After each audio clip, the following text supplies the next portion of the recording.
Jack and Lilly Sullivan are still on the minds of many Nova Scotians. These signs are in Bedford, roughly 130 kilometers from where the two were reported missing, simply asking, where are they? It has now been 5 months and there is still no trace of the children. I think the RCMP is throwing a lot of experts and a lot of resources at it.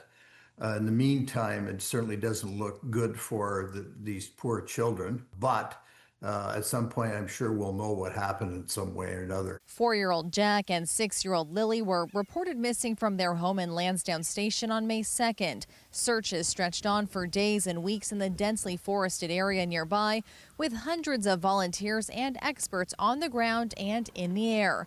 Police tell CTV News they expect to provide an update next week on the work of the human remains detection dogs now being brought in from elsewhere in Canada, the latest investigative tool. Either they're acting on kind of another attempt to find the kids, or they're acting on some information they may have investigatively to have them focus in certain areas. Police previously stressed there is no definitive evidence to suggest the children are deceased. RCMP say this remains a highly active and intensive missing persons investigation, which is being supported by partner agencies across Canada, saying in a statement, our team remains fully committed to utilizing every available resource to move this investigation forward and determine the circumstances of Lily and Jack's disappearance. To date, police say investigators have received 820 tips, all of which are being carefully assessed and followed up on.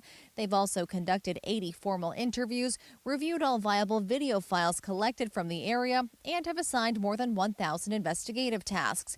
With interest in this case so high and information so scarce, it's given rise to online true crime programs. Just because there's no press conference, it doesn't mean there's not boots on the ground. And I know they brought in resources from other provinces. They're doing everything they can, but they need tips and they need the public's help in some way, because somebody out there knows something and they're not saying. The investigation now moves into the 6th month, and colder weather on the way only makes it more difficult. Todd. CTV's Stephanie Seacos. Thank you, Stephanie.